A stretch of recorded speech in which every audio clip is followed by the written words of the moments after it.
Y ya regresamos con más de Métrica Radio, ya casi atándome así, llegando.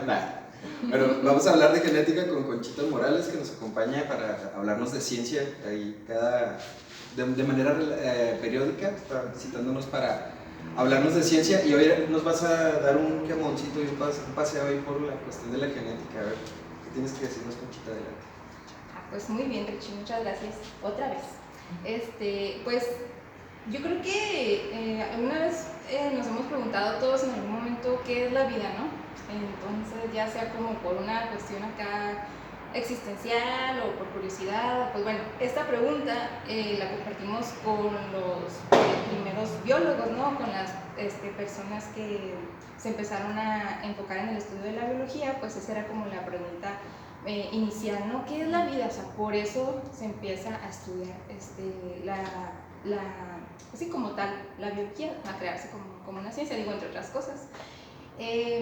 Y para entrar un poquito en el tema de biología y el tema de la genética, hay una historia se los voy a platicar y luego a ver ustedes qué piensan, por qué pasó lo que pasó, lo que les voy a decir que pasó.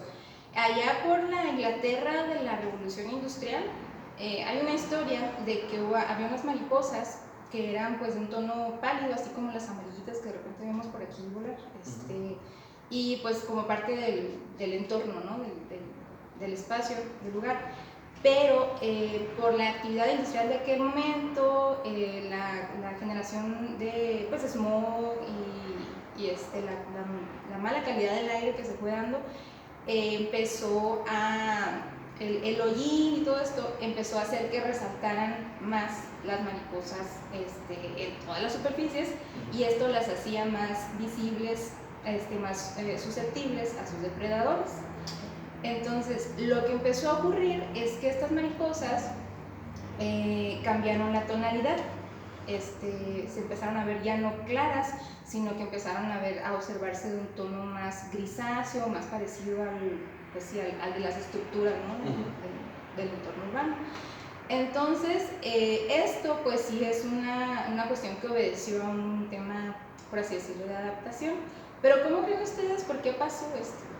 Ya sé que no soy una de las preguntas, pero me da mucha curiosidad siempre, desde que vi este caso, digo, ¿por qué pensamos la generalidad de la gente de por qué pasa esto? Pues porque las mariposas más pardas y más parecidas a esas son las que sobrevivían porque estaban camuflajeadas, empezaron a tener hijitos pardos y entonces cambió a una generación de mariposas pardas, ¿no? Sí, de acuerdo, estamos de acuerdo por acá. Sí, las mariposas claras las mataron, entonces sus hijitos tampoco sobrevivieron. Y a lo mejor se le quedaron los chamacos crudos o algo así. No, pues sí, o sea, exactamente. No es porque, o sea, están de acuerdo conmigo que no es porque, nos están comiendo más fácil, vamos a ponernos negritos. Pues no, sino que ya existían, ¿sí? Para que se dé la adaptación, la selección natural se da en términos de que existe una adaptación, pero para que pueda existir una adaptación tiene que haber una variación genética, ¿sí? Y entonces para que pueda existir esa variación genética tuvo que haber existido antes, previamente, en los genes de esa especie, una mutación de manera aleatoria. Esa mutación, las mutaciones no ocurren de manera como que, necesito que pase esto con esta especie, entonces voy a hacer una mutación. No, las mutaciones son aleatorias y no tienen ningún fin. Se queda ahí, hay una mutación en los genes por algún motivo, una razón ambiental, una radiación, no sé, y queda ahí el reservorio, ¿no? del tema de la mutación. Entonces, cuando ya tienes, es como cuando tienes, por eso se llama selección natural, porque tú tienes como 3 sabores, no es lo mismo tener 3 sabores de nieve a tener 10 sabores de nieve, ¿no? Entonces tú vas a tener una selección a lo mejor más diversa, si tienes más opciones, si tienes más variaciones, a que si tienes nada más esas 3 opciones, ¿no? Entonces, o 2. Entonces, cuando ocurre esto, bueno, las mariposas ya traían obviamente esa variación de que pudieran ser de otro color, y de hecho existían también de otro color, como bien mencionaban ustedes, pues obviamente las que que no te arriesgas, las que quedaban, las que no eran visibles para los depredadores, pues eran las que se podían seguir reproduciendo y las otras no. Entonces, por eso pues ya pasó esta cuestión. Entonces, me gusta mucho ese tema porque por ahí anduvimos ahí apoyando en unos cursos para el ingreso a la Facultad de Medicina. Y me tocó como indagar otra vez un poquito, retomar ahí apuntes de algunos libros que hay por ahí, de biología en casa. Y en serio que es fascinante el tema de la genética, o sea, tú ya lo sabes, lo vimos en el bachilleres, luego lo sabes en algún tema, en algún espacio, pero luego te vuelves a meter y es como, wow, o sea, qué increíble que esto realmente esté ahí, ¿no? O sea, ¿por qué somos así? ¿Por qué hablo yo así? ¿Por qué te ríes tú así? ¿Por qué tienes esa mirada tú, no? O sea, todo está guardado, todo está guardado en ese disquito, ¿no? En ese disquito que tenemos ahí. Otro tema que de cómo me gusta ver esto es porque realmente somos una tribuna genética. O sea, hace poquito como que empecé a pensarlo así, no se me hace muy... Es un término muy romántico, yo me lo acabo de inventar, pero es una tribuna genética, yo le llamo así porque es una expresión, o sea, realmente todos somos tribunas genéticas porque son los genes que se expresaron de los genes que tenemos, del 100% que tienes, se están expresando solamente una parte de todos los genes que tienen, es decir, los dominantes, ¿no? Los genes recesivos no son genes que se desaparezcan, son genes que siguen ahí, no se van, pero son recesivos y están guardados en el disco, ¿no? Ahora, también todo lo que nosotros vamos teniendo, que... En tus otras células reproductivas, ahí van los recesivos. Sí, porque pues se hace en los cromosomas, pues va todo, ¿no? Ahí hecho. Y bueno, obviamente pues también los que tienen más propensión a que continúen son los que, a que sigan pues combinando, son los dominantes, ¿no? Pero pues esta cuestión va de ese asunto. También está el tema que me gustó mucho sobre, el tema de adaptación. Últimamente también traemos mucho a colación, hay que pensar mucho en el tema de adaptación, ¿sí? Como especie, sobre todo como seres humanos, porque en los años venideros a corto plazo va a ser un tema crucial para las diferentes poblaciones, ¿no? Para las comunidades, para todos los países y sobre todo las personas que están en posición más vulnerable ante los efectos del cambio climático, ¿sí? Entonces, a lo mejor no en un sentido, o sea, obviamente pues no como que, vamos a adaptarnos y vamos a hacernos, no sé, que podamos ser topos y meternos abajo cuando está el solonazo ahí, a todo lo que da, ¿no? Sí, yo también me puse igual, porque no tenemos vida subterránea, sí, no, pero pues aprovechar aprender, voltear a ver a la naturaleza, ¿no? Lo que basarnos en la ciencia, observar todo lo que se conoce y empezar a pensar en términos de adaptación desde cosas muy sencillas, o sea, la construcción de los edificios, la orientación de los sitios, las ventanas, el tema de las ventanas, ahorita platicábamos Galia y yo, o sea, cómo es posible que estando aquí en Chihuahua a veces te quieran rentar un espacio o haya lugares que nada más tienen una ventana o ventanas en una sola dirección y no fluye, es como, no manches, o ventanas que no se abren de arriba, nomás de abajo. Sí, así la tercera parte, ¿no? De la ventana ahí. Sí, entonces, pues realmente sí podemos llegar a pensar que esta situación está muy fea, el panorama, pero siempre hay que recordar, yo sí como que siento a veces tiendo a veces a ser un poco más pesimista, ¿no?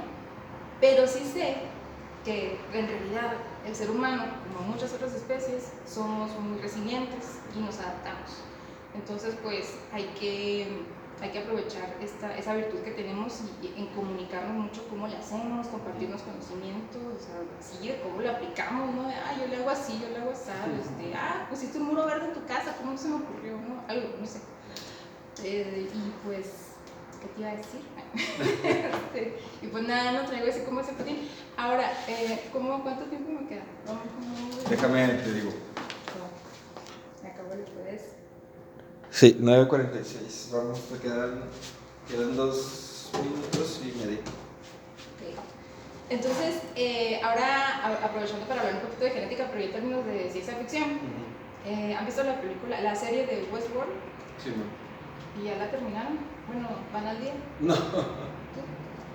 Ah, tienen que verla. Bueno, y eso sí como que ya eso es ciencia ficción y no son cosas científicas, ¿no?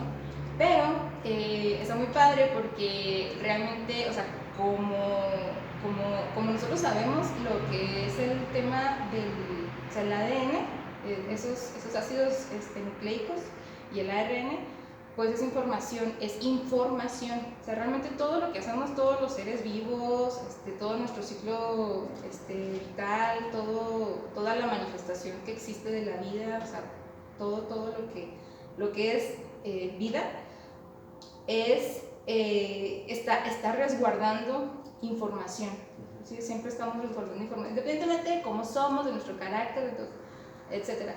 Siempre estamos guardando, somos ese reservorio de información que independientemente, o sea, le vale gorro lo que pasa de manera, bueno, no le vale gorro exactamente, pero no es como consciente, no es un ser, pero se va guardando y es lo que determina pues el comportamiento, características físicas, biológicas, incluso comportamiento de las personas. Y en esta serie está muy padre porque hacen ahí una mezcla de todo, está muy chida. Llegan al punto en el que manejan un poquito como que esa información y la mezclan con el tema de los datos personales. También. Está muy padre, ¿no? Porque pues ya hacen ahí como que todo o sea, te pones a pensar en términos de que todo lo que sea información lo puedes editar, lo puedes manipular, lo puedes utilizar pues hablando en términos de ciencia ficción, ¿no? Para lo que se te ocurra, ¿no? Digo, tal como este tema de la serie. Pero digo, esto nos lleva a pensar, a llegarnos a imaginar como aquellos, no sé, los grandes escritores de ciencia ficción y los novelistas, no sé, estos creadores de esta serie tan divertida, en lo que pudiera llegar a pasar, hacia dónde va esa preservación, ¿no? de la vida, y por qué es tan importante el tema de la herencia genética y todo eso, ¿no? O sea, ahorita ya hay muchísimos avances, hay terapias génicas incluso, y en este siglo hay muchísima atención en el tema de lo que es el estudio del genoma humano, y no nada más el humano, de muchas especies. Entonces pues sí, es un tema que ahí da mucha tela de que cortar, y pues estaré trayendo ahí detallitos más interesantes. Es que es un mundo Pues de sí, información, pero sí es genial. Y lo de ciencia ficción es ciencia ficción. No confundamos una cosa con otra, pero pues sí, hay series que como que también eso buscan, ¿no? Transmitir como la curiosidad y, ¿qué pasaría? Yo una vez, en cuestión de genética, una vez vi un documental en Netflix, en YouTube, está bien chido, que se llama ¿Por qué el sexo? Y entonces ahí habla por qué el comportamiento del macho en el ámbito natural se debe a la cantidad de células reproductivas que genera. O sea, pues el que genera más anda buscando repartirlas por todos lados, ¿no? El que genera menos, o sea, la hembra, que en algunos casos, como en el caballito de mar, es al revés. La hembra genera muchos óvulos y el macho genera pocos espermatozoides, ¿no? Entonces, en ese caso, el comportamiento de macho y hembra es al contrario. Y entonces yo fui entendiendo cosas de por qué nos comportamos como nos comportamos los seres humanos, y yo entendí cosas de, órale, por eso somos así, de ver de entender este rollo de cómo funciona la genética, ¿no? Cómo es la biología de las personas. A lo que voy con esto es que entender de estos temas no solamente te ayuda a entender, órale, este rollo científico, ¿no? Sino hay cosas filosóficas o cosas de pensarla muy claramente de por qué somos como somos los seres humanos en general. Y ya se nos acabó el tiempo. Sorry por hacerme de estar de metiche, pero me llamó mucho la atención. ¿Qué te parece si nos vamos a un corte y regresamos para que Galia nos platique sobre Arturo Márquez? Vamos pues, si regresamos con más de Métrica Radio. ¡Vámonos! Al otro. Sí, tiene un chorro de calor, pero si prendemos los aires. Y hablamos.